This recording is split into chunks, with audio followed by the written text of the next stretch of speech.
ये तो मेरा अनम्यूट हो गया। ठीक है।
So good afternoon, everyone.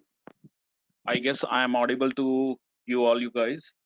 So I'm Deepak from Hioki, India, and today we are going to have this session with us. And in this session, before starting this session, I welcome you all of having you all guys in this session. So before this session starts, I just want to inform you about this session, how it is going on, and who are among all with us.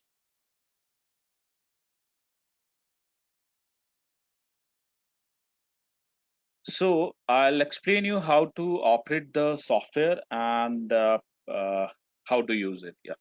So today with us on this seminar, as you have got all the invitation related to this free webinar. So the topic which we are going to discuss about is importance of electrical energy audits. So today with us, Mr. Rajesh Kumar Singadia is with us. He is a energy expert auditor from and he's a director of the company called Empirical XLG Private Limited. So with his immense knowledge and his background, he is going to discuss about electrical audit, and later on we can have the Q&A session, and then we can ask all our related queries. So how to operate this GoToWebinar in which we are going to have this session today. So on your left side, you guys have this dashboard with you, right? So this dashboard is a operating system, and on your right side, you can see the presentation on the screen.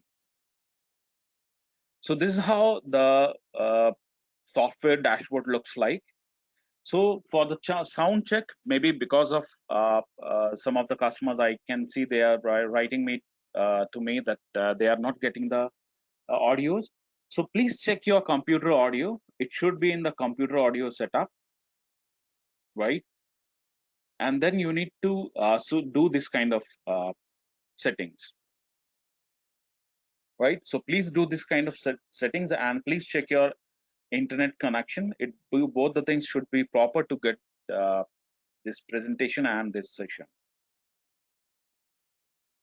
Then on top of that, there is a minimize key. If you press, then the this dashboard will get minimized, and then on your full screen you will be able to see the full presentation, right? So this is the computer audio setup. So I'm speaking, you might guys should get my voice, right? I guess you all guys are getting my voice here. So this is a very important thing. If in between anytime you guys get disconnected, so please use the same login link to come back to the session. Okay. So if there is a software problem, or if there is an internet problem, you in between the session you get disconnected, please use the same login link to get back to us. Now, related to the as this in this session we are providing the participation certificates. So the criteria to get the certificates is you need to attend at least 90 minutes to get this certificate.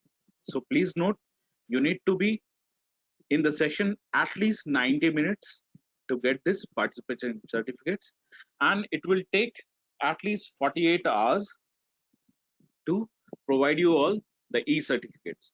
So in between, if you guys have any kind of doubt related to certificates and anything, please, you guys have my email ID and one more email ID of info. So you guys can drop emails to me and to that another email ID if you guys have any kind of problem or the issues. Right. So the program for today is, first the session will be started by Yusuke Sakata. He's a R&D manager from Japan. So I'll ask him later on to have a opening speech, and then the presentation will be done by the expert speaker. After that presentation, we will go towards a Q&A session. So you might guys be having the Q&A box with you. So you can guys drop your queries, and then we'll ask those questions to the expert speaker. And then the closing speech and the session will be closed by the Hioki manager. So it's my request to be try to be more interactive, and please drop your questions so that we will ask your questions directly to the speaker and try to answer as much as we can do. Right? So related to your queries and means like after the session, if you have any kind, you want to have the video recording of the session, you want to have this presentation, right?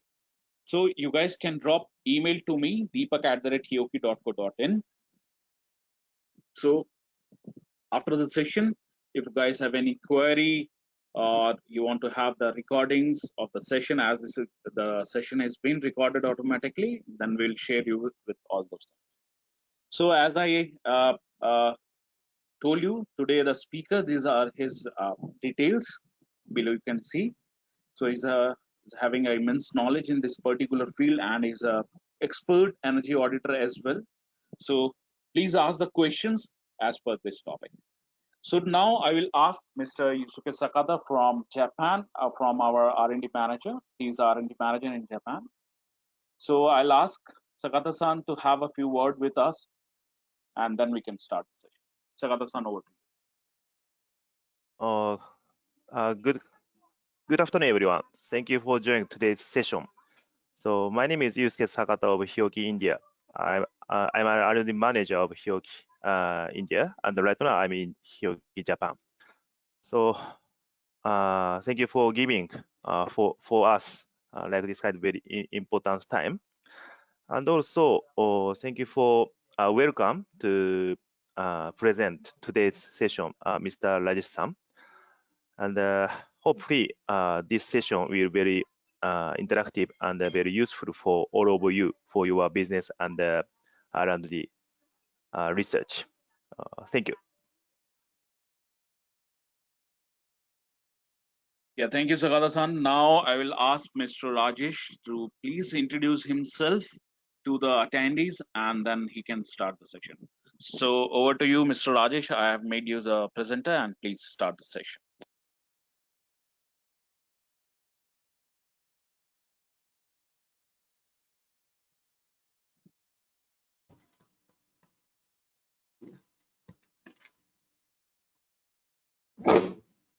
Hello. Yeah, Rajesh sir, please start.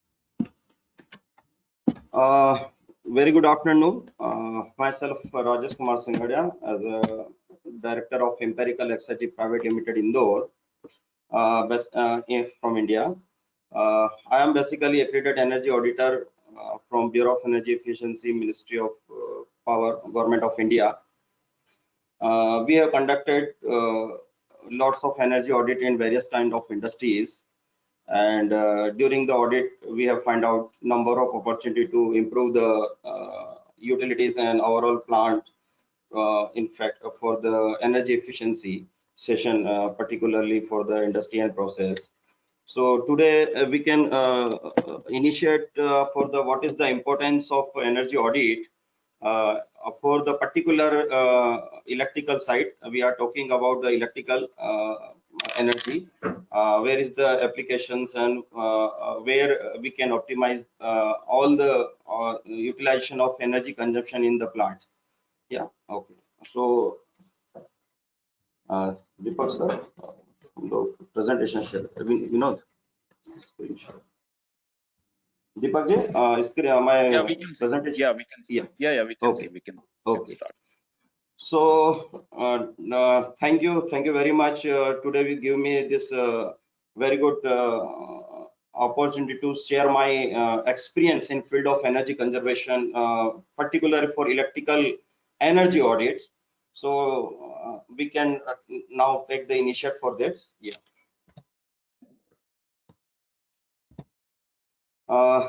Before going to take this discussion on the technical aspect, what was the importance, but I'm sharing about last year, just Bureau of Energy Efficiency has shared impact of energy efficiency measures for the year of 2018 and 19. Here we can say that the total energy saving achieved is 23.73 MTOE. MTOE means metric ton of oil equivalent, which is around 2.69% of total primary energy supply during the 2018 and 19, and in worth of INR 89,122 crore, and contributed is reducing 151.74 million ton of CO2 emission, equivalent to energy saving, and its conversion of as environmental saving of carbon dioxide emissions. Energy consumption scenario from industrial sector aspect, we can look here. India's primary energy consumption is the third largest in the world, with 553 MTOE, and industrial segment has 56% share in total energy consumption with 307 MTOE. MSME is playing large role as an energy consumption in Indian economy as an industrial sector, with 20 to 25% of industrial energy consumption with 68 MTOE. And as per the BEE National Strategy Plan of Energy Sector, has highest 60% of energy saving potential by 2030.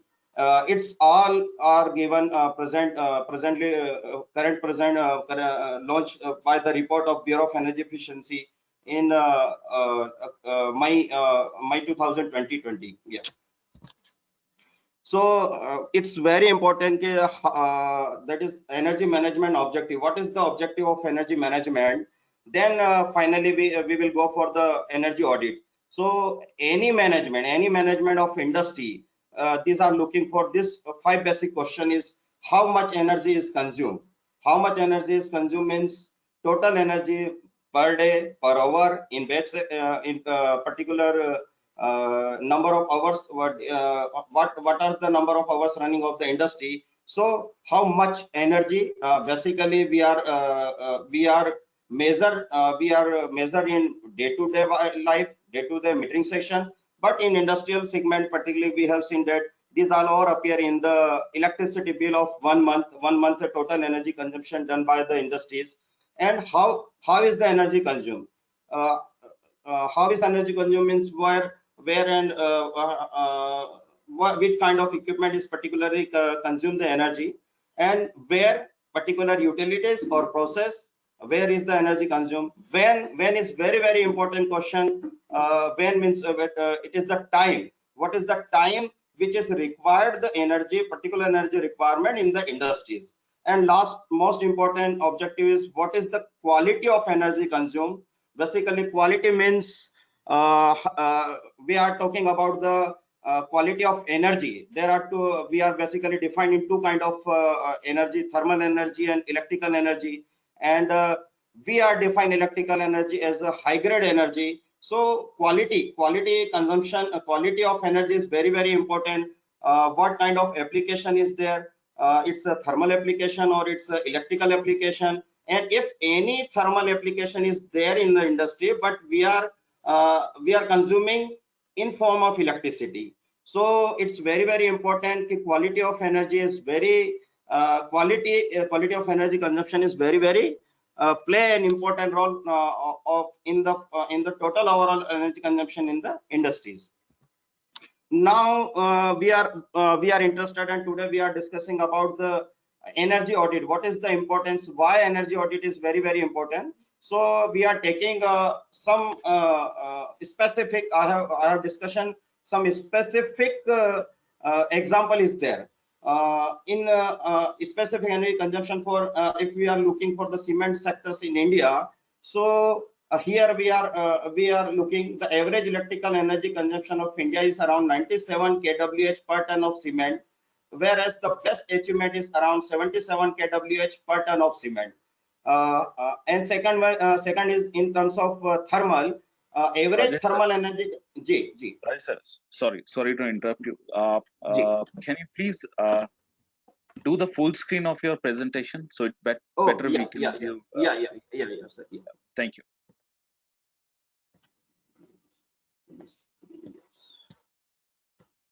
Now, sir, it's Yeah, nice. Yeah, better. Thank you, Okay. sir. Thank you. So we are talking about particular in sector of cement industry, cement sector. What are the best as a benchmark we have achieved? So average electrical energy consumption in India is around 97 kWh per ton of cement, whereas the best achievement is around 77 kWh per ton of cement. We are talking about kWh per ton of cement. And in cement sector, we are required two kind of energy. One is the electrical energy, second is the thermal energy. So in cement sector particularly, we have there are two benchmark. For the electrical side, kWh per ton of cement, and thermal side, kilocalorie per kg of clinker. Because for the production of clinker, we require the thermal energy, and this thermal energy come from the pet coke and other fuel utilized in the processing for the clinker manufacturing. So as the thermal energy 770 calorie per kg of clinker, that is the whereas the best figure is around 680 kilocalorie per kg of clinker. So we can see here, particularly we are talking about the electrical energy. So I am fully focused on electrical side. There is a good potential from 97 kWh per ton of cement to 77 kWh per ton of cement. It means there is a 20 unit per ton of cement is a great potential for energy conservation in cement industry. And we have number of we have very good large scale of industry, large scale of plant in cement plant in India. So we can take another calculation for that. If any cement plant that is the production capacity is 1000 TPD, 1000 TPD means ton per day capacity. Plant capacity is 1000 ton per day. And in previous slide we have seen just 20 unit per ton of saving potential is there. And if we are targeted, we will achieve 10 unit per ton cement production side. If we save 10 unit per ton, then what is the expected potential? We can just calculate here. 10 unit per ton and 1000 ton per day capacity, multiply by if the plant running hours throughout the year, running day throughout the years, on annual running hours is 300 days per year, then we can see here 30 lakh units per year is a big potential. Just I have given this example. What is the potential for electrical energy saving in cement plant? Similarly, there are different sector we can save is steel and iron. We can go for the cement plant, we can go for the thermal power plant, we can go for the aluminum sector, we can go for the MSME sector. So there is a great potential to optimize the electrical energy saving, and this can be correlated with the per ton production cost of the product. So we can take another example for activity. Take the example for the power plant. What is the auxiliary power consumption of Indian thermal power plant? We can see here. Initially, Indian thermal power plant is designed for the auxiliary power consumption is 10 to 12%. 12 to 10% is the auxiliary consumption of the total unit generation. And during the energy audit, we have reduced the auxiliary power consumption of this thermal power plant. Nowadays, this thermal power plant is designed on particularly 5 to 6% of auxiliary consumption of the total capacity of this particular thermal power plant. So there is again very good potential. If we want to design aspect point of we design energy efficient thermal plant, and particularly for the auxiliary consumption of the plant. Auxiliary consumption means there is a boiler electrical power consumption in terms of ID fan, FD fan, PF fan, and auxiliary cooling system of the our plant. And if we will see layout of the thermal power plant, there is the coal consumption, coal handling plants, water cooling handling plant, and related to all the things. So overall potential is there 3 to 5% potential to optimize electrical energy saving in thermal power plants. Okay, so if we are talking about energy audits of interest in importance of energy audit in industries, so as per the Energy Conservation Act 2001, there are number of definition given. We can achieve from Google site and other literature of the books and everything. But as per the Energy Conservation Act 2001, Ministry of Power, Government of India, it's defined. It's very specifically defined. We can read just here. As per the Energy Conservation Act 2001, energy audit is defined as the verification, monitoring, and analysis use of energy, including submission of technical report containing recommendation for improving energy efficiency with cost benefit analysis and an action plan to reduce the energy consumption. We can just take words. It's very important. Just verification is very important. If any project we have taken by the management for the improvement of energy efficiency, then we will implement the project, and what is the saving after the implementation project, so it can be done by the verification, and it's required continuous monitoring.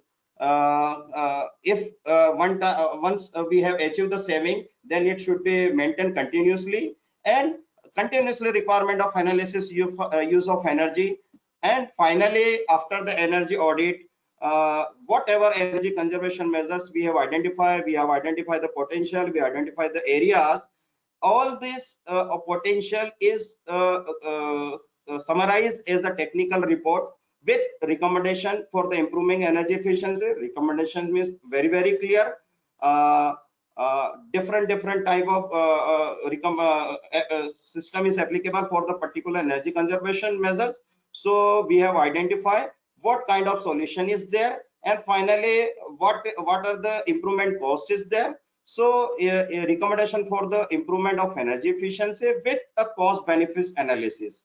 Definitely, if you want to some improvement in the system, there is a certain improvement cost. So financial cost analysis is very important.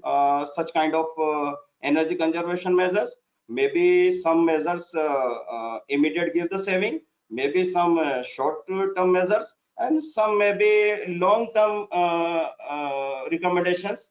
So it's very important to identify cost benefit analysis in terms of simple payback period, in terms of ROI, or in terms of IIR. And finally, as an energy auditor, it's is a responsibility how to implement this energy conservation measures, and where is the technologies available, where is the manufacturers are available, where is the suppliers are available. So also need a action plan to reduce this energy consumption, and it should be included in the energy audit reports. Yeah, okay.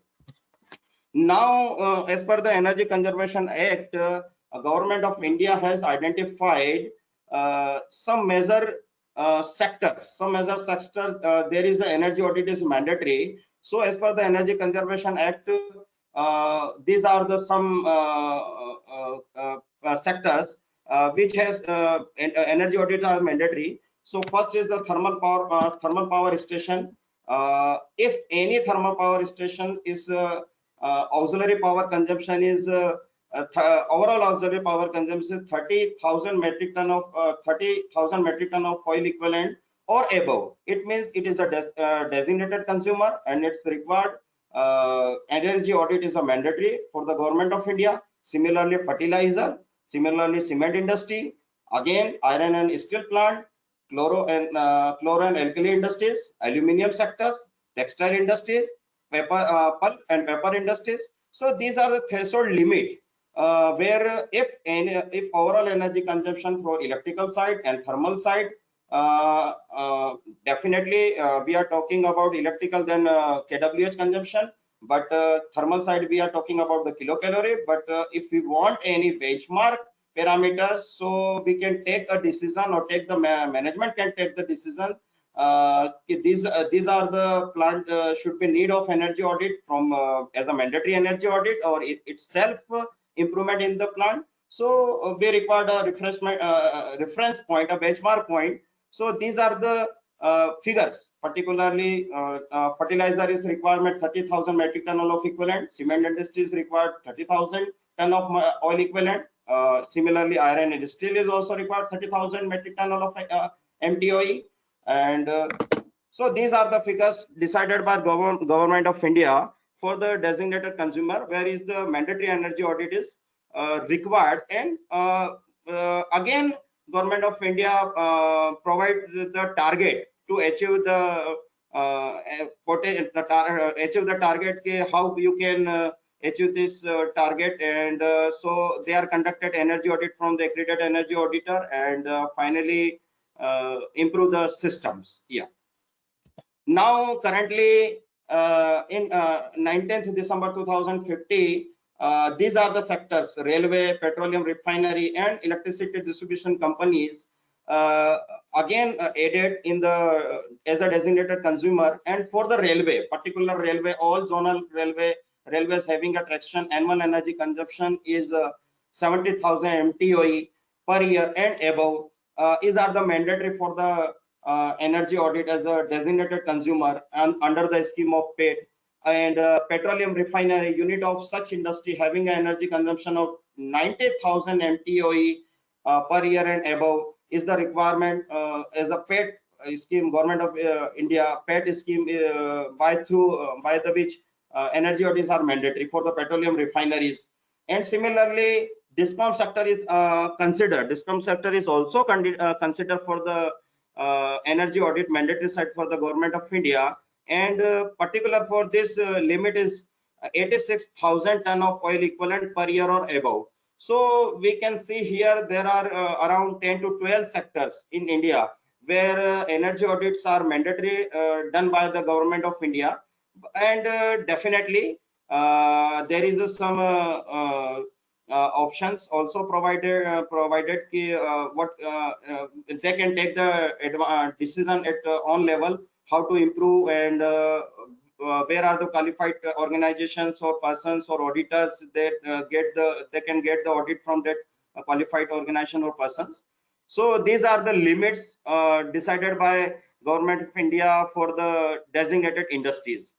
Other than industrial sector, as per the Energy Conservation Amendment Act 2010, commercial building for the commercial building consumer, any commercial building have a connected load 100 kilowatt or contract demand 120 kVA and above is treated as a designated consumer.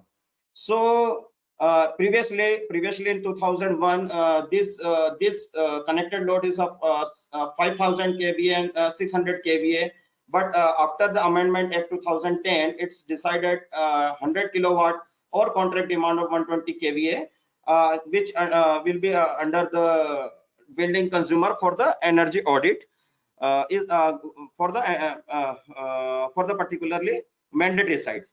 Now we are looking for a number of tenders for the electrical safety and energy audit for the banking sectors. After the RBI guideline, RBI developed a new guideline for the electrical and fire safety. So previously this audit conducted by the electrical contractor, and they go for the energy audit and safety audit. But after the guideline of RBI, Reserve Bank of India, they have clearly mentioned all the banking sector electrical, fire and safety audit done by the accredited energy auditor from the or certified energy auditor from the Bureau of Energy Efficiency. So again, this is a very good potential for the banking sector. No doubt it is banking sector means it is another we can take as a building consumer. So there is a large area, large potential for the building sector in banking. So now it's mandatory and it's going to be continuously for the Indian government and banking, different kind of bankings, private and government, both sides. Yeah. Now energy audit for the electrical point of view, power quality and harmonic analysis, it's again very important. There are number of industrial consumer and discom industries where harmonic is playing very critical role. So as per the standard IEEE is already decide some standard for the voltage distortion and current distortion. So during the audit, we have identified if the voltage voltage percentage of distortion is more than 3%, it means there is a issue for the power quality. Similarly, current harmonics, if current harmonic we are measuring it, find out more than 7%. So again, there is a very important part to optimize this harmonic part of system. It's very important to reduce the harmonic consumption in the plant, and it's direct or indirectly increase the power consumption, total power consumption of the industry. And so many times these harmonics again create the fire issues. So again, power quality and harmonic analysis for the industrial sector, banking sector, building sector is very important. Now, if we are talking about as a industrial scenario, we are now going for the particular industrial side. So energy audit in industry, there are top operating expenses. These are the material cost, labor cost, energy cost, in which energy cost is a very important role play nowadays. Initially, before 5 to 10 years, energy cost is around 2 rupees 50 paisas, but nowadays it's almost more than 7 rupees per kWh. So all the industrial consumers, in fact residential consumer, commercial consumers are interested to reduce their energy bill. So we are particular focus on energy cost, and particularly we are focusing on the electrical energy consumption side. And if we are talking about the type of energy audits, so definitely we are broadly divided into its two type. As a energy applications, we are broadly divided into electrical energy audit and thermal energy audits. Further, as a classified, it's walkthrough energy audit, it's preliminary energy audits, it's detailed energy audits. But it's all depend on the function of industries, type of industries, which kind of basically which kind of industries, which kind of sector, and what are the products they are manufacturing. And second one of most parameter is also what depth to which final energy audit is required, or management has taken the decision what is the detailed analysis required. So depth, another parameter for requirement of energy audit. And again, potential and magnitude of the cost reduction as desired by the management. So initially, definitely potential is identified by the internal energy audit or walkthrough audit conducted by the internal plant management. And if they are getting great potential to optimize the energy saving, then they go for with the external agency for the detailed energy audits. So during the detailed energy audit, definitely we will perform the performance of the our utilities like transformer and whatever utilities are available in the industry. We will discuss about it next slide. So major load center in any industry, if we are seeing in a particular in this slide. So electrical side from the electrical side, that is the air compressors is there are number of sectors or plants, their air compressor playing a vital role for the total energy consumption in the plant. Especially automobile sector is utilizing almost total of the total utility, around 60 to 70, more than 60% energy consumption done by the compressor and compressor system. And in process industries, particularly process pumps and utility pumps are playing large amount of energy consumption. Similarly, fan and blowers are consuming huge amount of energy consumption. HVAC, particularly for the heating, ventilation, air conditioning system for the building, is taking a large amount of energy of the total utility bill. Similarly, process cooling towers and auxiliary pumps. There are two kind of cooling tower utilized in the industries, for the utility side and for the process sides. So cooling tower is playing big role for the production as well as energy consumption to per ton production cost. And one of the again segment is the DG set. There are number of industry they are put standby mode of DG set for emergency power supply or power failure. During the power failure, they are utilizing DG set. In fact, number of industry at present till that they are using DG set for the captive power generation. So again, DG set auxiliary power consumption is very important for the overall contribution in the total energy consumption.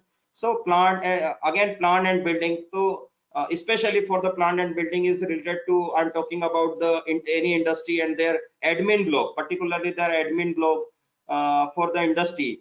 They are in terms of lighting, in terms of AC, in terms of centralized AC plant or server room. In fact, UPS systems for the emergency power supply. They are playing huge amount. They are consuming huge amount of energy, and so these are the electrical utility for the load center.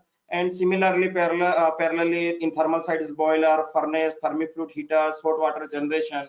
We are talking about the importance of electrical audit. So in particular in boiler, auxiliary consumption of ID fan, FD fan, PF fan, boiler feed water pumps, cooling towers.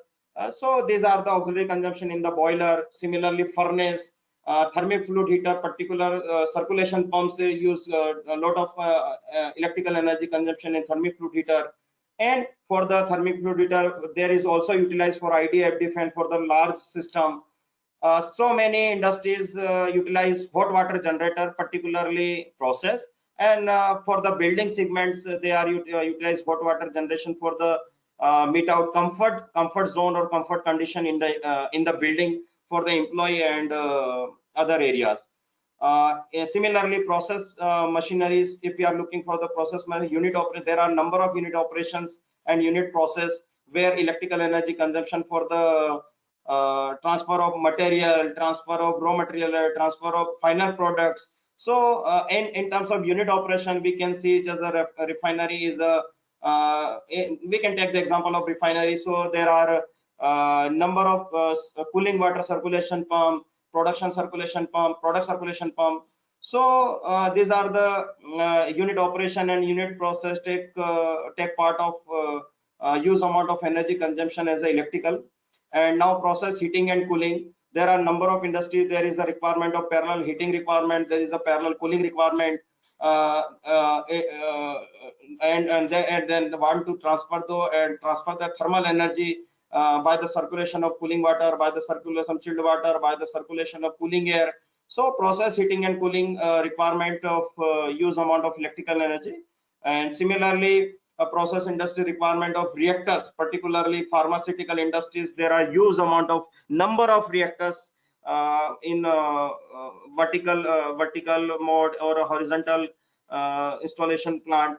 So there is a large amount of motors, direct couple, belt pulley systems are there. So reactor is are consuming huge amount of energy consumption for the chemical industries, for the pharmaceutical industries, mining plant, for the milling, grinding, drying.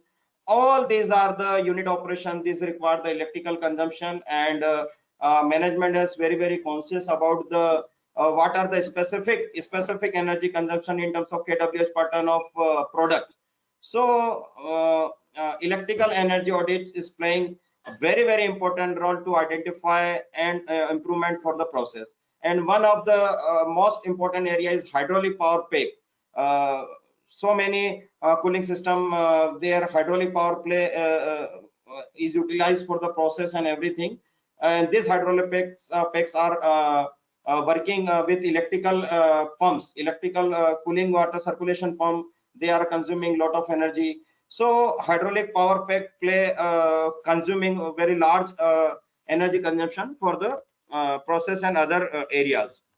So these are the major loss centers where major electrical consumption is done by the electric utility, thermal utility, and process machineries in the plant. Energy consumption, energy conservation opportunity for electrical system. If we want to go for the electrical energy audit, particularly we are interested for the electrical energy audit. So then we are interested for conduct performance of transformer. We are conduct electrical energy audit for the transformer. What are the losses? Particular in the particular transformer, what are the losses as a no load losses, as a full load losses, or at a particular load, what are the total losses by the transformer, and what are the servo number of times servos utilized for the voltage optimization in the industries. So servo is again itself energy losses is there. So again, performance of the servo is very important for the electrical system. Again, capacitor bank, it is utilized for the reactive power optimization in the plant, or so many times it is put up or installed for the as per the DISCOM requirement at the site. So if we are interested in capacitor bank for the health checkup, capacitor are proper working or not, or it's total capacitor, what are the bank outputs, and finally what is the kVA requirement in the system, and what are the capacities utilized at present in the plant. So performance of the transformer, performance of the servo, performance of the capacitor bank. Again, motor is a hub of the industries for any plant, any process. So performance of the energy efficiency level of the motor is again very important, or loading of the motor is very important. Then finally, compressed air, other utilities as a compressor system, pumps, air compressor, air conditioners, air conditioners, HVAC system, cooling towers, and three-phase analyzer and other equipments. So this all the performance of electrical system, we required measurement, on-site measurement equipment without any disturbance of the system or process or utilities. So we required a very good three-phase power analyzer or equipment. By we can measure online recording parameter is the voltage, current, power factor, load, harmonic, voltage harmonic, current harmonic, or maybe as per the requirement of the audit or depth of the audit, or concern of the plant management person, you should be measure 24-hour recording of the parameter. Or there are number of batch process, what are the consumption particular in one batch production, so we can correlate with the production and energy consumption for particular machines. We can just take an example. If you are conducting energy audit in the cement plant, and there is a raw mill or there is a cement mill.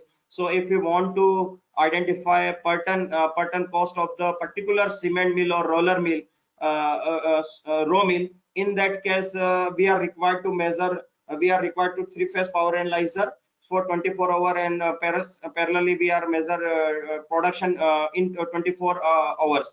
So finally we can correlate with the kWh per ton of production within a 24 hours. So these are all the critical parameters: voltage, current, power factor, load harmonics. This can be measured with the three-phase power analyzer, and it should be necessary as an energy auditor, part of the audit. And again, we are talking if about compressor system, there is a leakages in the system, and if you want to conduct performance test for the compressors, then there is a requirement of FAT test, there is a requirement of loading and unloading test, and parallelly we required during the FAT test the power measurement taken by power taken by the compressor for the per CFM kilowatt per. If we are interested in kilowatt per CFM, then parallelly we required power measurement at the site. So we are required three-phase power analyzer parallelly with generation of CFM. And finally, second aspect, if we are interested for the DG set, then we are interested for specific energy generation liter per kWh of DG. Similarly, if we are conducting energy audit for the electrical energy audit for the lighting side, so we are conduct lighting load survey and we are interested lighting efficacy. We are interested in lighting efficacy. It means there is a we are interested in lumen per watt. So definitely we are measure lux by the lux meter, but for the we are interested to measure the circuit watt, total circuit watt, particular area or particular room or particular zone. So that time, if we are we are interested in exact measurement of power circuit taken by the power by the lighting circuit. So lumen per watt is a benchmarking parameter for the lighting side, and during the lighting survey, it's give us a very good indication what is the potential is there to optimize energy saving. Now finally, electrical energy audit required is the review of electrical bill. So it nowadays it's very interested parameter. Initially when we conducted energy audit, we are only interested for the electrical DISCOM electricity's bill, but at present renewable energy playing very important roles, and so many utilities or number of industries parallelly utilize the solar energy. So a review of energy bill, what are the energy we have taken from the grid, or what are the energy generated in the plant premises, and finally what are the net billing net bill generated by the DISCOM. So review of energy bill and all the parameters like energy consumption, contract demand, load factor, power factor, and all the related incentive provided by the competent authority. So review of energy bill is energy for the electrical audit is very important role play to decide what are the rupees per kWh charges given by the industries to the DISCOM. And if we are interested for the energy audit, particular for the electrical energy audit, as the energy auditor we required these are the following energy audit equipment by which we can go for the accuracy of the all the data, and then if we are measure accurately data, then we can analyze this data very ensurely, and finally we can take the decision for the potential side, what are the potential in industry, and we can take the measures. So three-phase power analyzer is very important parameter at the site for conducting electrical energy audit in any industry or any commercial system.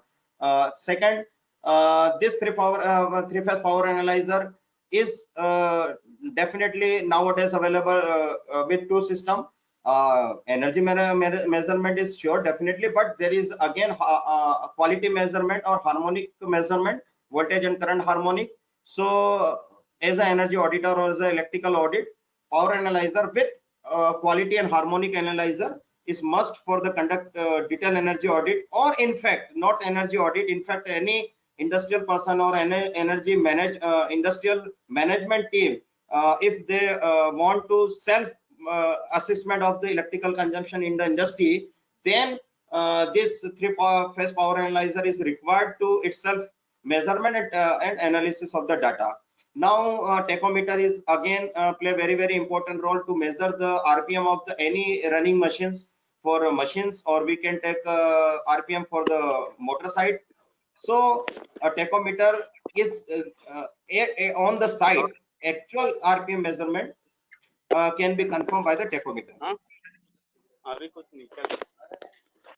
Okay, now lux meter is required for the particular illuminance measurement at the site, and there are number of industries utilize a particular standard as per the process. What should be the lux at the ground floor or any production areas.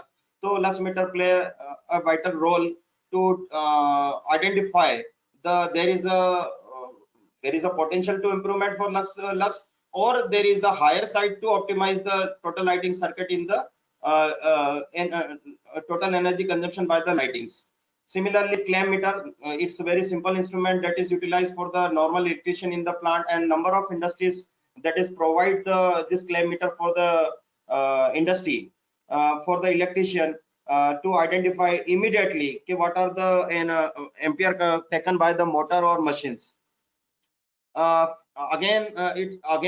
is the important battery analyzer or UPS analyzer is play very important role for the electrical side, because there are number of process where emergency power supply is given by the battery or UPS systems, and this UPS and battery system taken more than 30 to 40% power consumption during the standby mode or during the conversion of AC power to DC power and DC power to AC power. Whenever this system working, it's take standby power or it's inefficiency in the system that is appearing heat from the battery or UPS, particular UPS that is utilized in the process. Yeah. So as the electrical energy audit, battery performance of the battery and UPS system is can give the gate potential for the energy saving in electrical systems. And here we are talking about the some great instrument that is utilized by the energy auditor in various reputed organizer and auditors. Particularly, we have also utilized Hioki Power Quality Analyzer PQ3198, and this is a very good. Yeah. Hello. Sir, there is some background. Okay. So there is a Power Quality Analyzer. We have also utilized this PQ3198 Hioki Micro Power Analyzer. It's very good interest, a very good instrument for on-site measurement. Particular during the audit, we have find out we are interested for measure a high voltage. There are number of instrument available for HT side measurement, but if we are interested to measure HT side, particular HT side, there then at that time we are facing voltage and current measurement on site and 24-hour recording or 48 hours recordings, and there are number of fluctuation in the system for particular for the transformer HT side. So in that case, if we are interested to continuously measure power, voltage, current, power factor, KVR, then we can utilize this instrument for with the help of a CT and PT ratio. So it's give a very important parameter, and finally you can record from 1 second to you can spend a useful spend part. So as per the requirement of auditor, you can generate the recording or data. After recording and data, you can analyze very useful way. So it's after that data, you can identify the loading of the system. If we are talking about the transformer, then we can identify the particular loading of the transformer, voltage harmonic, current harmonic, and there is any fluctuation in the system for the demand sides. This can also measure with the help of PQ3198. Yeah. Similarly, another great equipment of the Hioki is PQ3100. This is again quality analyzer as in the system. So there are different kind of cities available with a range, huge amount of range. You can measure discussion with Hioki is also what are the range for the voltage, current, and finally we have utilized for the large electrical system side 33 kV, 132 kV, 66 kV, or 11 kV, whatever you want to measure the electrical parameters. You can continuously measure for electrical and parameter for the HT and LT both sides. Yeah. BT 3554 is another good instrument for the battery testers. जैसे कि हमने we are talking about previously in the last slide कि there are number of battery and UPS system in the industries.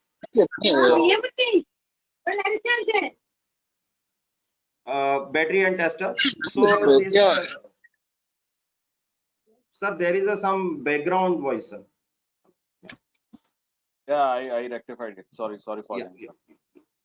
So battery tester BT3554 is another very good energy audit instrument as a particular for the electrical side. By the use of these battery testers, we can perform the life of the battery or input and output at the battery side and UPS side. So finally, we can measure the system performance at the site of any system or any industries. We are also utilized from other electrical instrument for the energy side, that is the lux meter. Just we are talking about, if you want to measure lux parameter at the ground floor or any process or any machinery site, then we can utilize the lux meter FT3424, IR thermometer FT3077. IR thermometer is another very good instrument for where where is not direct contact. Then you can utilize for this IR thermometer for temperature generated by, we can take example as an electrical panel side. So if your connections are is there any loose connection and system are generated some heating, or there is some requirement of maintenance, so by the IR we can take the particular temperature of the terminal side. In fact, this IR thermometer is also we can utilize for the performance of the motor. Particular for the performance of motor, we required efficiency of the motor, and there is a requirement of one parameter, the thermal resistance of motor of the body during the test. So this IR thermometer, we can indirectly measure the temperature, and this temperature is utilized for the performance of the motor efficiency. And laser tachometer FT3405, by this we can measure direct or indirect both sides. Definitely FT3405 is utilized for the indirect contact for the any RP running device, just like a fan, blower, and motor RPM. So if you have this energy audit instrument, this electrical measuring instrument at the site, then we can measure accurate parameter. Then after this accurate parameter, we will collect some data, and finally this data gives some potential, identify some potential for the measures, energy conservation measures. And after that, any industry can take the improvement and achieve the energy saving recommended by the energy auditor, or recommended in the energy audit reports. These are the simple instrument, claim on 328010F or DT4252 digital multimeter. These are the, as an energy audit, no doubt these are the common instrument utilized by the electrician or any industries for voltage and current. But as an energy auditor, we are utilized for this so many times for the resistance measurement or continuity at the site. So if we are interested for the performance of the motor or energy efficiency of the motor by the indirect method, then we required R1 and R2 parameter for efficiency. That time this instrument, this is also utilized for the resistance measurement. And particular claim on 328010F, if there is a large cable size and we are interested to measure the current for that particular cable, that time you can easily replace this CT, or as per the requirement you can exchange this CT with a particular claim on meter side. So these are very comfort instrument for the conduct of energy audit at the site. Now we are interested for talking about the compressed and compressor system case study. There are number of case studies and number of energy saving potential identified during the audit, but we have just discussion about the compressor and compressor system. We have identified great potential during the energy audit, and we have conducted two kind of tests for and this particular case studies I am sharing from the automobile sector, particular automobile sector, there is a 2000 CFM compressor.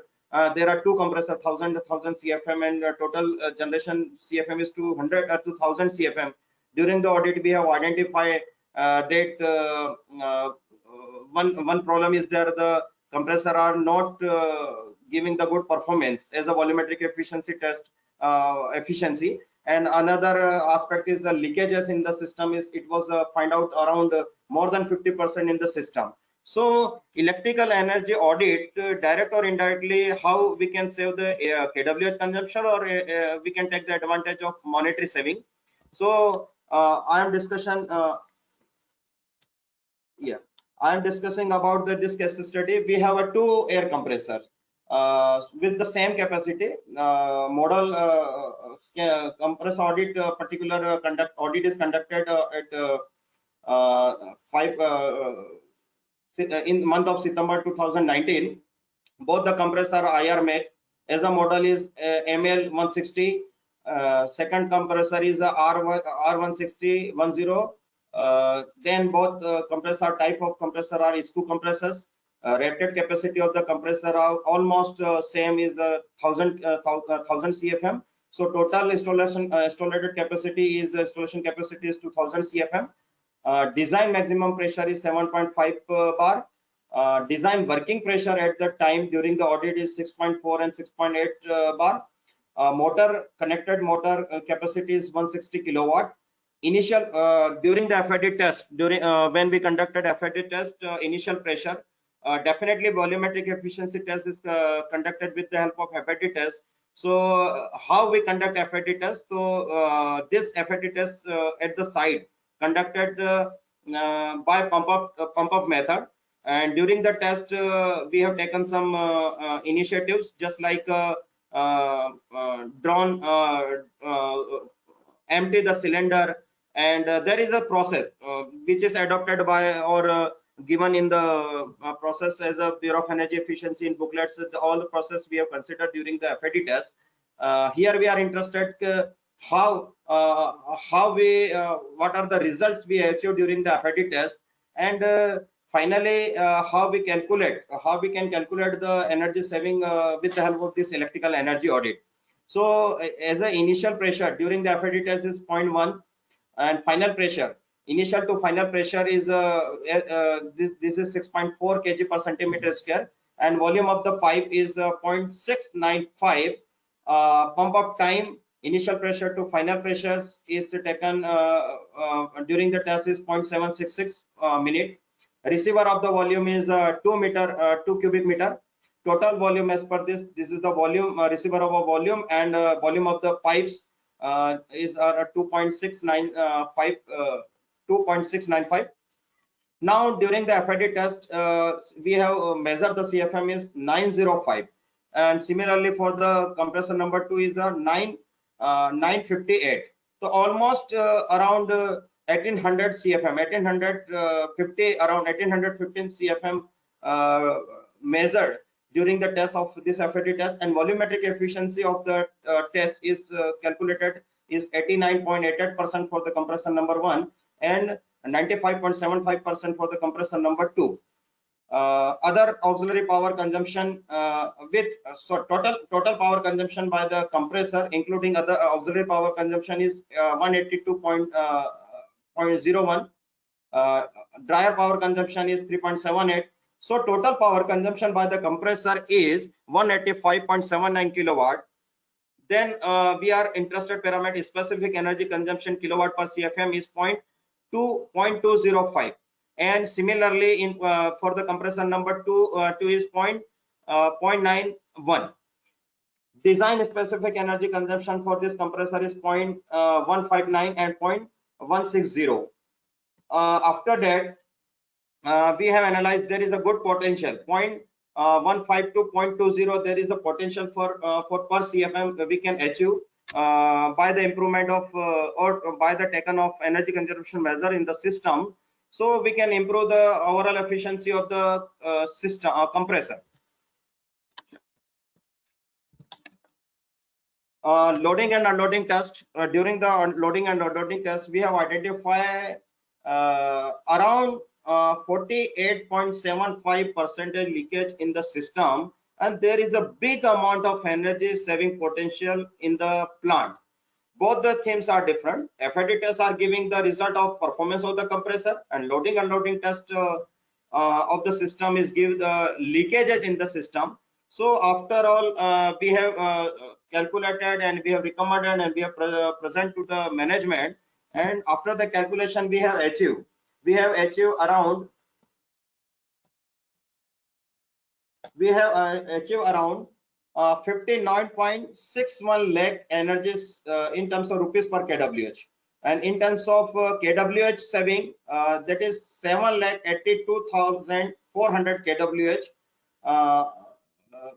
These are the potential identified during the leakage and after the improvement of compressor and compressor network. And expected investment for the improvement of the system are is taken by the quotation from the market or supplier or manufacturers. Expected investment is around 5 lakh rupees, and simple payback of the system is less than 1 month. So in compressor and compressor system is a good potential for the improvements. Deepak sir, now we can talk about hello. Yeah, Rajesh sir. Hello. Ji. Yeah. So shall we move towards the Q&A session? Yeah. Yes, sir. Yeah. Okay. So we have got multiple questions here. Yes. So thanks for the very elaborative session, sir. Now I'll move ahead towards the Q&A and I'll ask one by one the questions to you, Ji. which are being asked by the attendees. So one of the Yes, sir. customer from his name is Sanjay Kawale. So he's asking, he want to test the efficiency of the compressor. Yeah. So can you please discuss about the same? Yes, we are conducting two tests basically. We are conducting two tests for the air compressor and compressor system. One is the FID test, free air delivery test. This test is particular conducted for the what are the output given by the compressor. So this is the pump up test. Basically, this is the there are two methods. One is the nozzle method, and second is the pump up methods. So as per the comforts of the client or management, we required some time for this test, and we need the particular isolation of the compressor from the system. So during that test, initially we have emptied the receivers and drain the water from the bottom side of the compressor receiver, and we have initiated the test. We have measured initial pressure and final pressure. After that, initial to final pressure, what are the time requirement to fill up the receiver, and one is the volume from the receiver side and other volume from the pipeline and compressor to receiver or pipeline, which is the hold up volume. So total volume, what are the total volume taken by the compressor, generated by the compressor, and parallelly what are the energy consumption. So there is a two way. One is the we can measure kilowatt directly. You can measure the kilowatt directly, or with the help of three-phase power analyzer, you can measure the total energy consumption. There is a two word. Power is the kilowatt and energy is the kWh. So during the test, we can measure kilowatt or we can measure the kWh. If you are using three-phase power and recording power analyzer, then you can measure total energy consumption during the test hours, or you can take the, if you have not recording power analyzer, then you can just measure the voltage, current, power factor and kilowatt, minimum side and maximum side. According to that, we can measure total kilowatt during the load, and finally you have measured the FAD, so we can calculate kilowatt per CFM for the particular compressors. Yeah. Right, sir. Thank you very much for the answer. Now there is a question asked by Mr. Chandan Kumar. So it's a very small question. They are asking, what is OPC? I guess you have used this terminology short form OPC. So he's asking, what is OPC? OPC. Yeah, it was on a very initial. Basically, sir, it's this terminology is utilized for the cement plants. Type of cement. Basically, this question is generated during my cement. I am talking about the specific energy consumption for the cement sector, and electrical consumption 97 kWh per ton cement, and there that time I was utilized this terminology. So this terminology is utilized for the one kind of terminology for the cement production sites. Process terminology, sir. Basically, process and technology terminology for the cement industry, sir. Right, sir. Thanks for the answer. Now, the another question asked by Mr. Monish Kumar Singh. What is the process to become the certified energy auditor? So it's a direct question to you, sir. Yeah, definitely, sir. Definitely. You may be certified energy auditor. For that, Bureau of Energy Efficiency, Government of India, is conducted energy auditor and energy manager exam on behalf of Bureau of Energy Efficiency. National Productivity Council (NPC), National Productivity Council conduct energy audit exam once a year. साल भर में एक बार वो exam conduct होता है. और every year actual में last year ये जो डेट होता है वो एवरी सितंबर सेकंड वीक होता है, बट ड्यू टू द कोविड-19 इस बार during this session may be थोड़ा सा लेट हो जाए या may be it online. So NPC national productivity council ये एग्जाम कंडक्ट करता है, and there is a 4 paper. particularly there is a 4 paper, particular 3 paper are mandatory for the energy auditor, and 4 paper is mandatory for the energy auditor.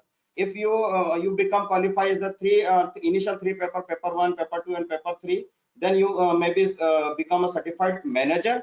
But if you want to qualify as an energy auditor, then 4 paper is mandatory. I am also want to one thing is also want to mention is that 4 papers are 4 paper is open book.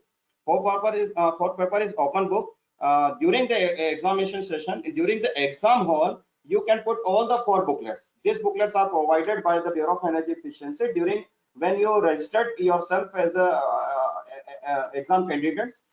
Whenever you apply for this exam, after the submission of 12,000, I think 12,000 is charges is there for the appearance of this exam.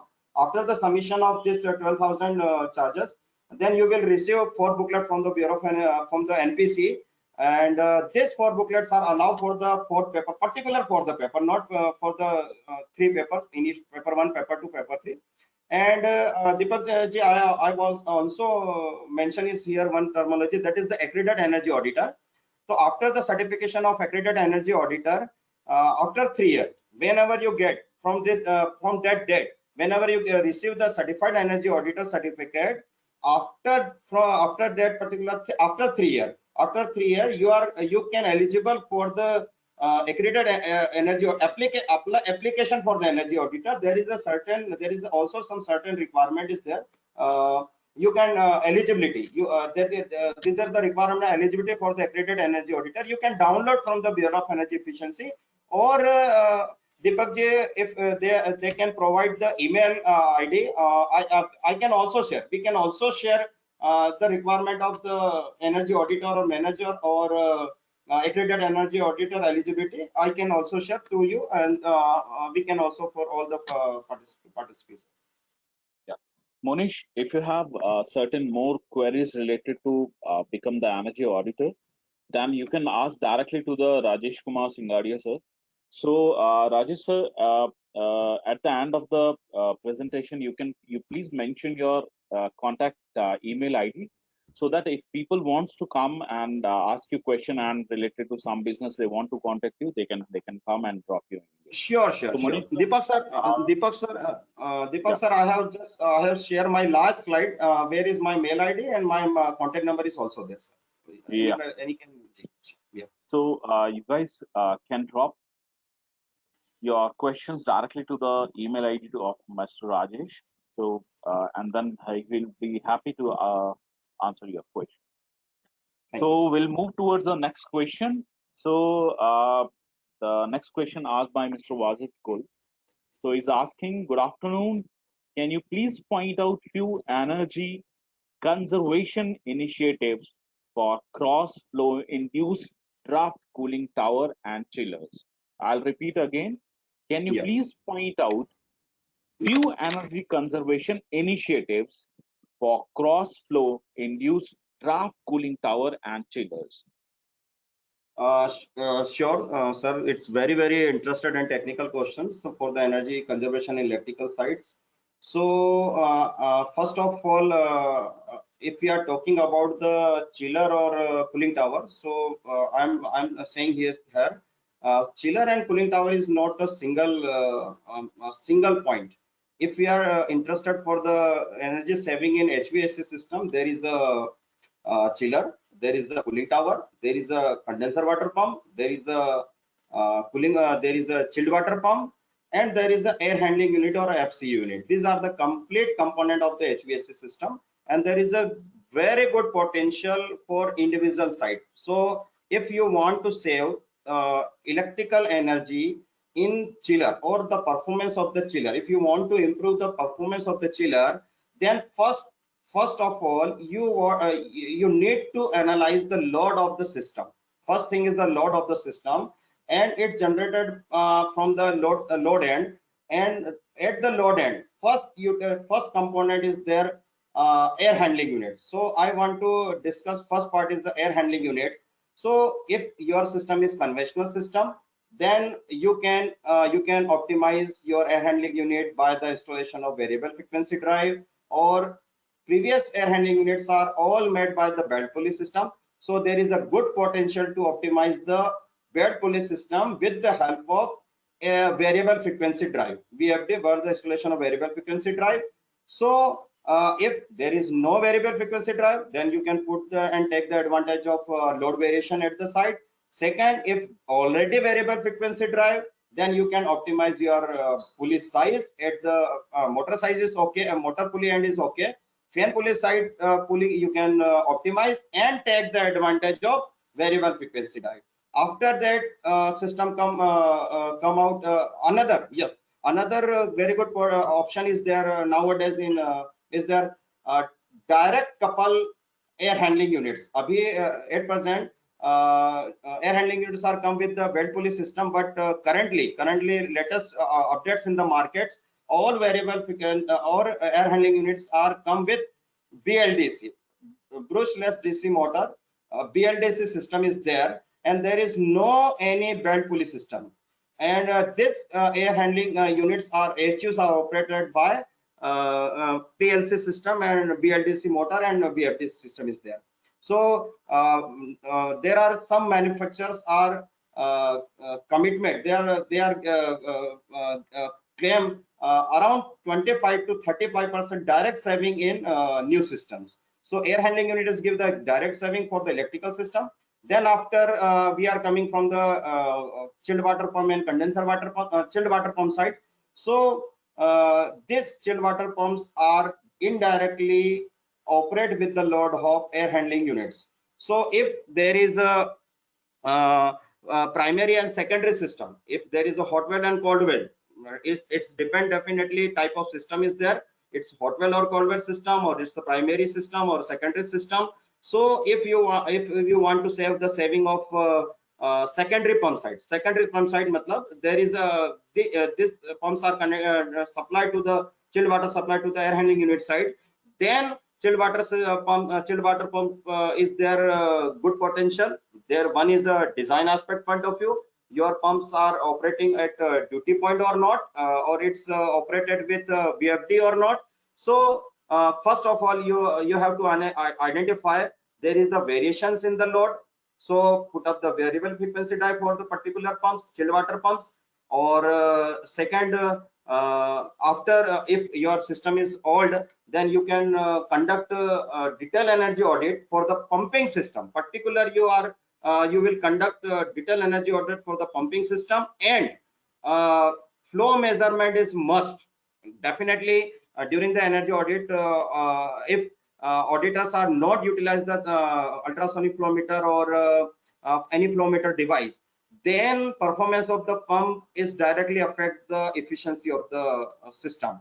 So your pumps are very old, then definitely I am suggest to measure the actual output of the pump, flow as a flow and head, and according to flow and head you can determine the efficiency of the fan, and then you can take the advantage of its replacement requirement, or any corrective action is required there. And so many times you can also update your pump and pump system by the replacement of old impeller by new impeller. I am not directly recommended to replace your pump by energy efficient pump. I am first of all I'll give you suggestion to check your impeller and flow. After, if you are confident, yes, there is an improvement of chances for the replacement of impeller. Otherwise, you can replace your pump with energy efficiency pump. And after that, when you move for the chiller side, so there is a variation. There is a possibility. To load variation in the system. So definitely there is a one compressor, or there is a two compressor. So as per the load requirement, you can operate, or you can operate the with VFD of the chiller compressor. Or second part is there, you can waste heat recovery. You can heat recover. You can heat recover waste from the refrigeration side, and you can utilize this waste heat by the hot water generation, or parallelly hot water utilized in the hotel industry or building, whatever it is possible. And again, sir ने जो last बात कही थी कि there is a saving potential for the cooling tower. So first of things, before going to take any decision in the cooling tower, you will must check the load. What are the load of the cooling tower? After that we can take the decision. So you can calculate the load with the help of MCP delta, that is the M is the mass flow rate of the circulation pump of the cooling tower, CP is the specific heat of the water, and delta temperature difference. Again, it's very technical parameter for the cooling tower side. Your system design at what delta?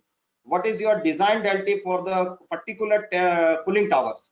So if you calculate, or you are clear about the TR load of the cooling tower, so you can take the decision it's underloaded, or it's overloaded, or it's working at optimum loading.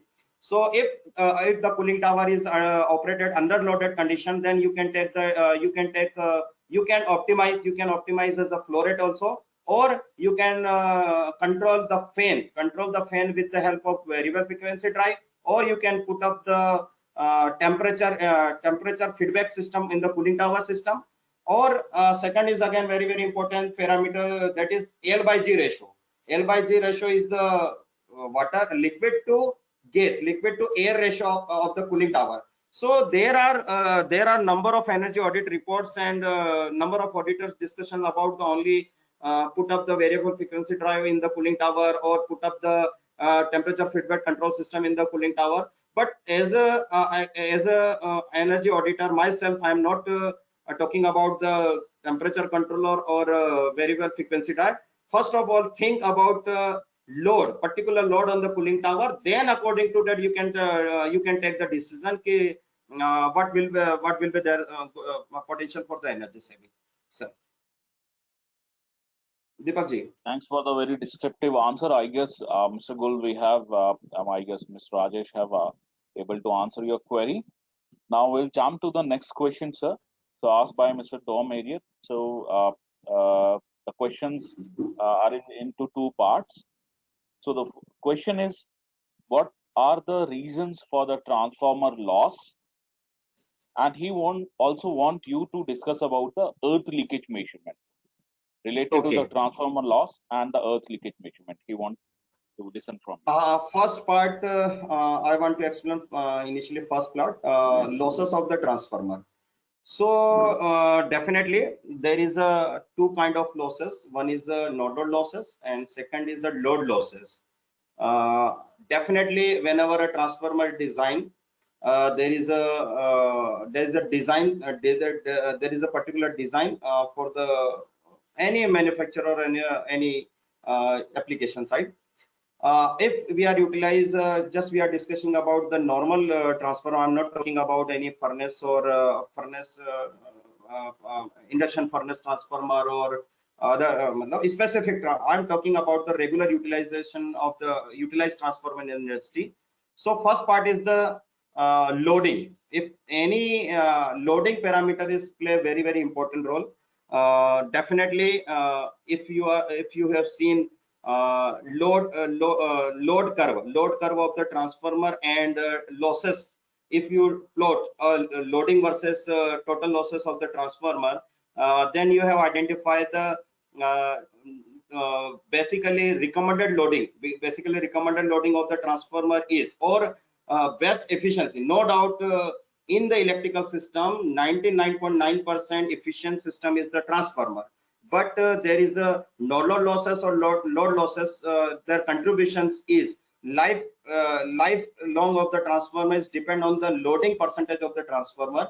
So as per my experience, whenever I have analyzed the transformer data from measurement or data sheet or data provided by the client, and I have seen a loading percentage of the transformer is around 40% to 40% to 60%. Maybe you can take the 60%. This is the this is the good loading percentage where you can achieve the maximum efficiency as a design 99 or 98% of efficiency of the transformer. If this loading more than 60 or 65%, whenever cross the loading of the transformer, there is a generation of heating. So many times industries have a single transformer. There is no option for the sharing of the loading of the transformer, and they are putting all the load on single transformer. That time transformer operated oil transformer are heated. Basically, transformer are heated, and finally industrial peoples are put up on cooling system is there, and indirectly this cooling systems by this cooling system indirectly we are losing electrical power into the heat. So if you operate best, if you want to take the better efficiency of the transformer, design efficiency of the transformer 99 point or whatever given by the manufacturer, this can be maintained with the help of transformer of the loading. That is the major concern. This is the major concern of the losses in the transformer systems. And second part is if your transformer is very old, and now Indian government or Bureau of Energy Efficiency is already provided a star rated transformer. Star rated transformer 1 star to 5 star rated, and there is a before Bureau of Energy Efficiency guideline, any manufacturer is not provided losses or no load or full losses on their nameplate. They provide, no doubt, they provide in the technical specification sheet, but at the nameplate of the transformer they are not provided. But now after the initialization of energy conservation measures by the Indian government, all manufacturers are making energy efficient star rated transformer around 3000 MVA. Sorry,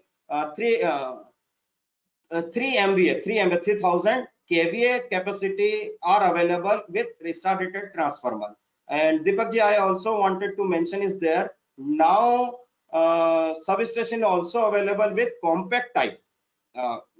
Previously all the substations are made with conventional. Aapne dekha hoga, there is a more than if your transformer capacity is 1000 or 1500 kVA, then there is a one single VCB is required there, 2 VCBs required there as per the capacity, depend on the capacity to capacity. But nowadays compact types substations available, and there is a build-up of inbuilt of transformer system and everything. So there is a we can optimize the maintenance cost and manpower cost of new substation systems itself.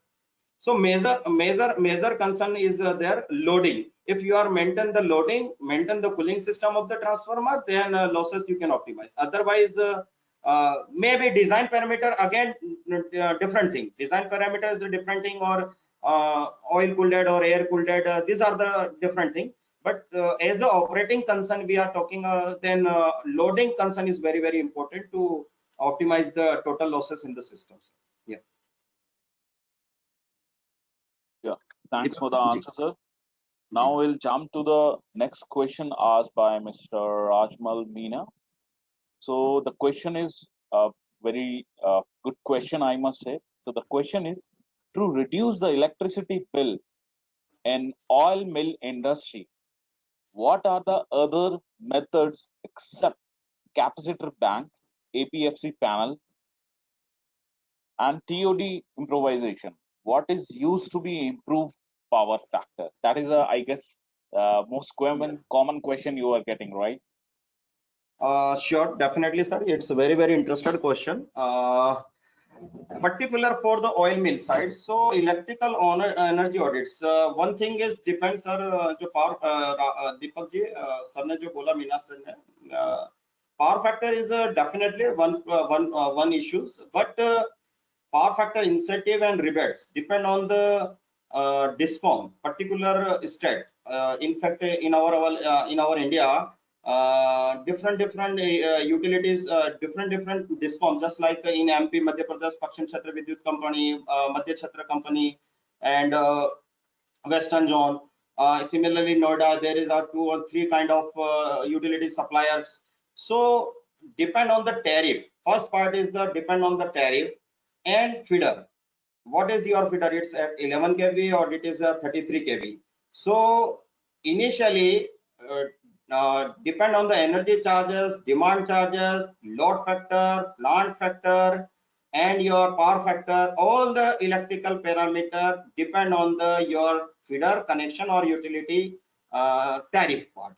So first of thing, you will think what is the your requirement, or what are the feeder is easily available at your end, 11 kV or 33 kV, or maybe it easily available at your side. So again, you have seen during the just I want to explain one case study for during the COVID-19. Due to the Indian government, just one circulation come out कि आप industries को बंद कर दीजिए, just close down the industries immediately. And that time, electricity board is generated the demand charges bill, minimum billing for the industry side. So again, minimum billing, and again there is the one clause is there, per kVA 100 unit consumption is there.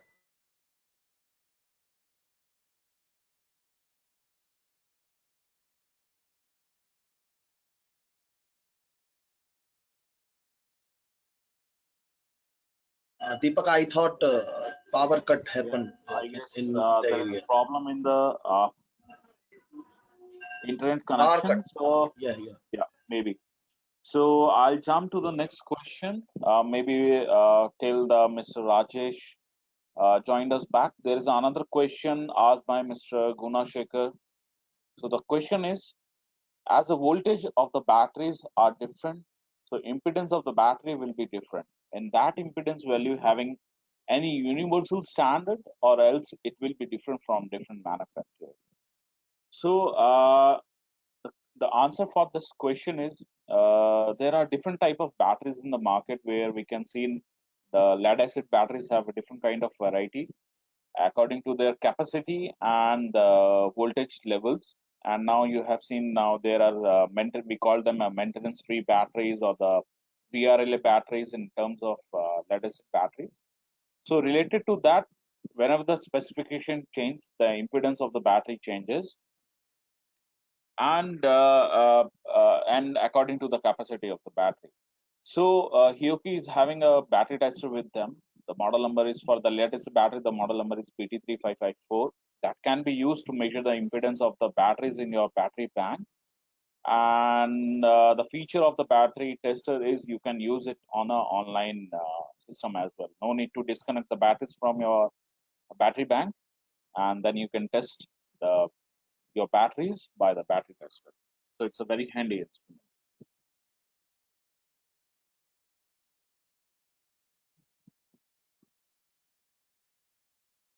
Let me check some other questions. So Mayank, in the meanwhile, can you please check with the Mr. Rajesh? Yes.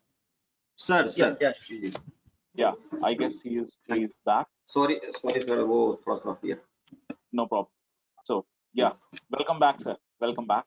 So I have already answered one of the question related to the battery. So the question I'll repeat it again so that maybe you can add few more points on your behalf. So Yeah. the question asked by Mr. Guna, as voltage of the batteries are different, so impedance of the batteries will be different. In that impedance value, having any universal standard, or else it will be different from different manufacturers. So this is the question asked by Mr. Guna related to the battery.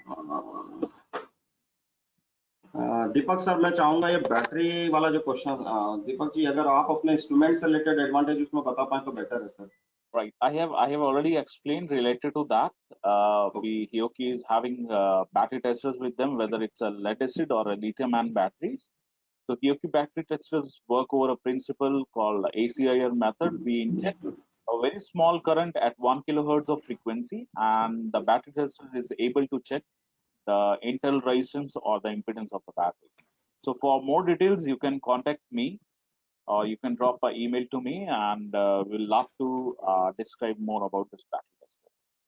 Okay, I'll try to jump over to another question.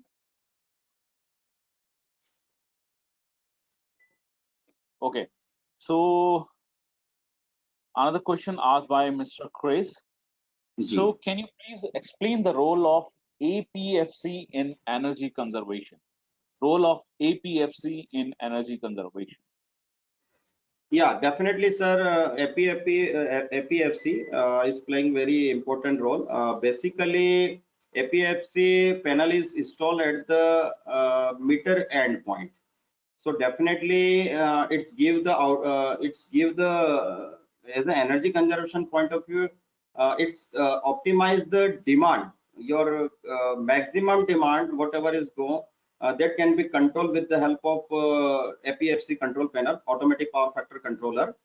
And another, if you are install your capacitor at the user end side, then definitely you can take the advantage of your line losses in the system. Otherwise, it's only you give the advantage as a demand side advantage in terms of KVA. If you are take the advantage, you are want to taking the advantage if in terms of kWh, then definitely you ensure install the capacitor at user end. Deepak. Right, sir. Thanks for the answer. Now we'll jump to the next question. I guess we are getting so many questions as the topic Yes, is quite interesting. So now another question is by Mr. Purushottam. So the question is, if nameplate specification details of any motor is not available, then during audit, how we can identify its rating? If nameplate detail is not available at the during the energy audit, then you can only the measure input power consumption. You can only the measure input power consumption by the motor, or there is this is only given by the that time during the audit. That is, you can take the support only taken by the management side. If management is giving this is a 5 HP motor, then you can just verify by the measurement of this power analyzer. You can measure the voltage, current, and power factor kilowatt. So you can take the input power, basically basic formula is the root 3 VI cos phi. Then you can only the measure input power, actual input power taken by the motor. You cannot not commit this is the particular this rating of the motor is there.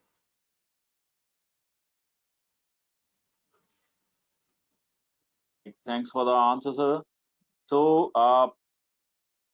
the question asked by again Mr. Guna, I guess the successful question of the previous question. So can we go to this technique in metro industries where power factor is mostly capacitive side?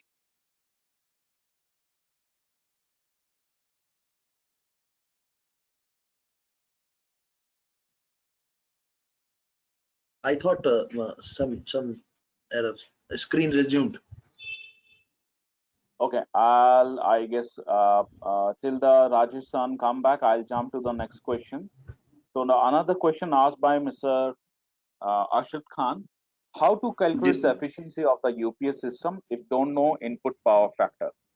So, Mr. Khan, to know the efficiency of the system, like if it can be UPS or inverter or power conditioning system.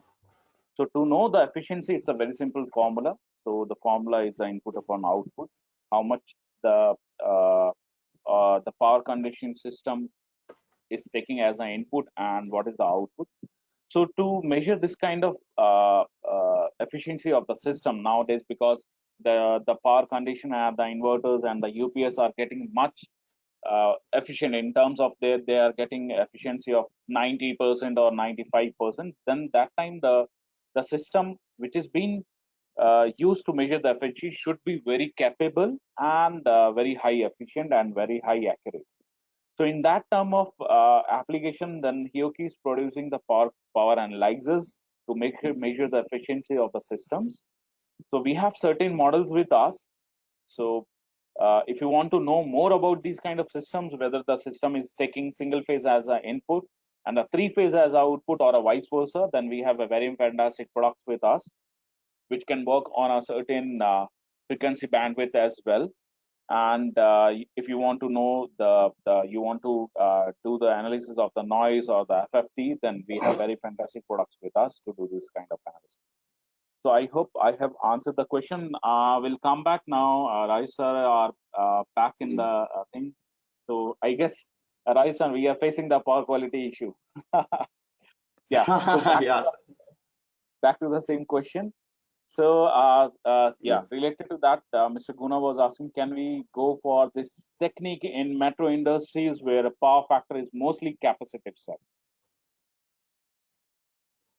Definitely, sir. You can first analyze your load.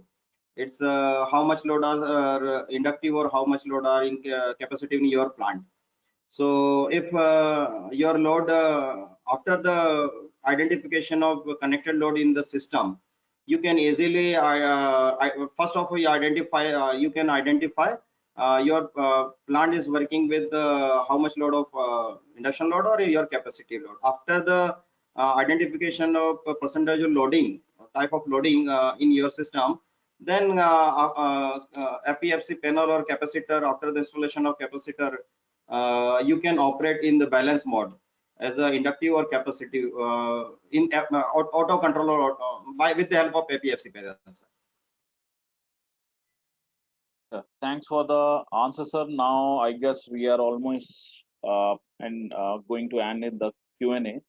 So now there is another question, sir, asked by Mr. Amit Chauhan. The question is, why 10 delta test is required for transformers?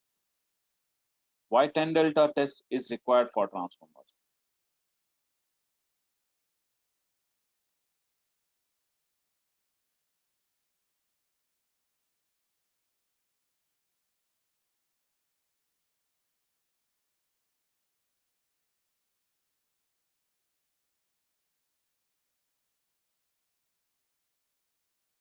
Yes, there is another now again similar kind of problem.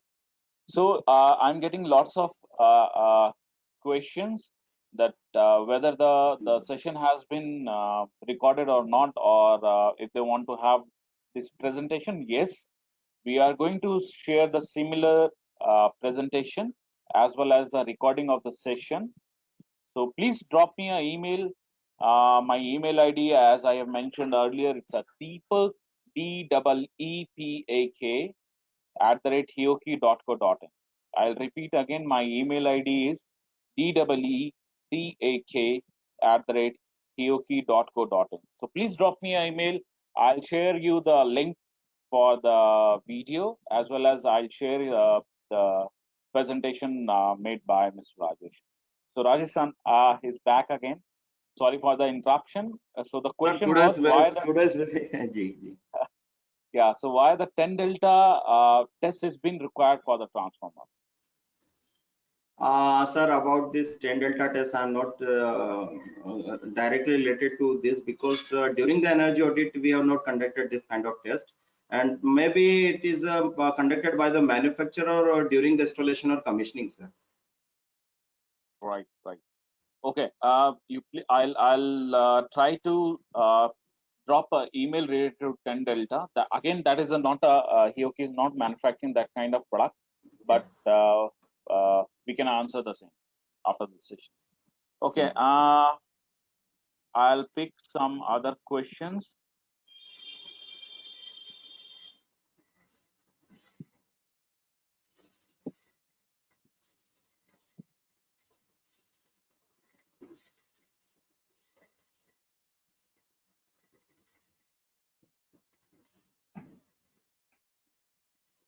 Okay, there is one more question by Siva Sankar. So the question is how to reduce the charging current of the XLPE cable, which contribute to the fixed no load losses in the 33 kV system, where cable length is more than 28 kilometers. I'll repeat again, how to reduce the charging current of the XLP cable, which contribute to the fixed no load losses in the 33 kV system where cable length is more than 28 kilometers.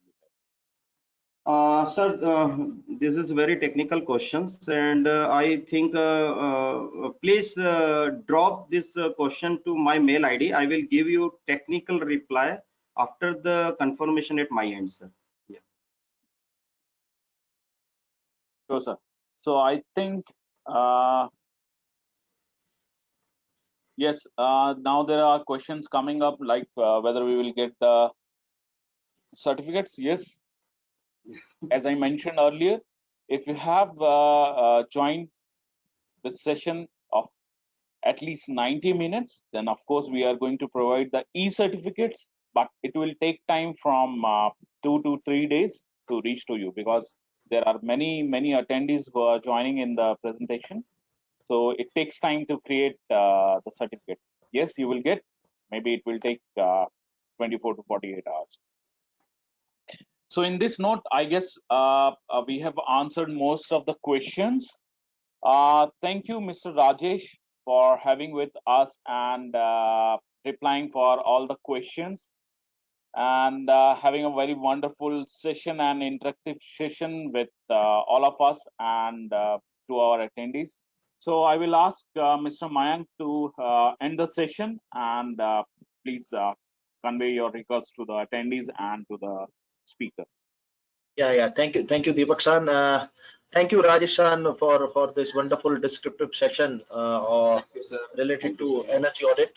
And I thought we have shared important knowledge to all the attendees. And thank you so much for all the attendees for standing us for so long session.